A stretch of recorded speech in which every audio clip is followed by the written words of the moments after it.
The following is a presentation of the Eagles Sports Network. This is seeandeagles.com. I'm the voice of the Eagles, Adam Cavalier, alongside Carson-Newman head softball coach Vickee Hollifield. Vic, congratulations. A pair of run rule wins over Queens to open up conference play.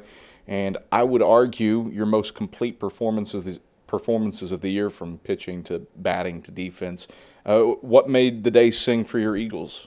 There's something special about any time you begin and get into conference play, but I feel like really our last 2 or 3 outings that were coming together a little bit more, and they were just focused, ready to play.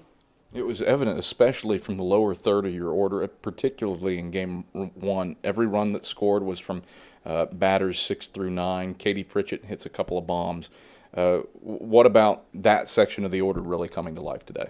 Well, again, that one has really happened our last, couple of ball games. We've seen that, and of course, I'm after batters 3, 4, and 5. It's time that we get our hands out and knock some runs in too. But it's a coach's dream to have batters 1 through 9 hitting, and that's what they're capable of doing.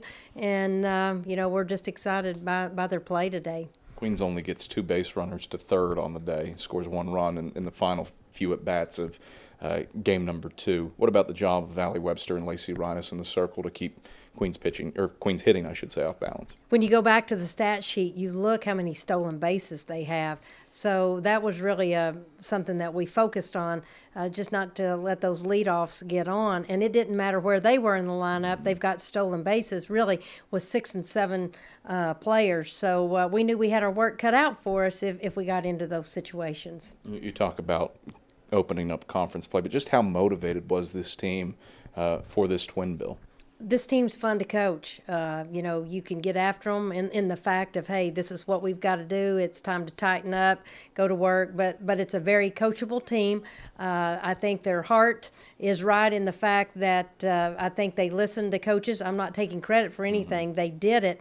But they're willing to listen, and they play hard. I mean, I just think a true testament of wins are going out and playing hard. And anytime my team is exhausted after a doubleheader, I look at them and say, hey, that's the result of it.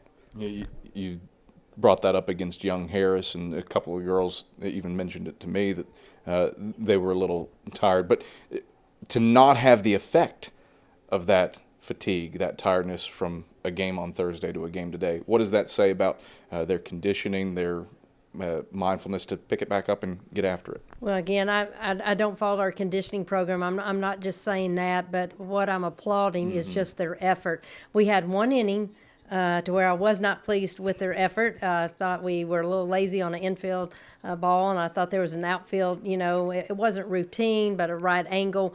We get that. But other than that today, I mean, it was mistake-free softball. So your chances are pretty good when that's going that way. Vic, thanks for the time. Congrats on the wins. Thanks, Adam. That's head softball coach Vickee Hollifield. I'm the voice of the Eagles, Adam Cavalier, and this is seeandeagles.com.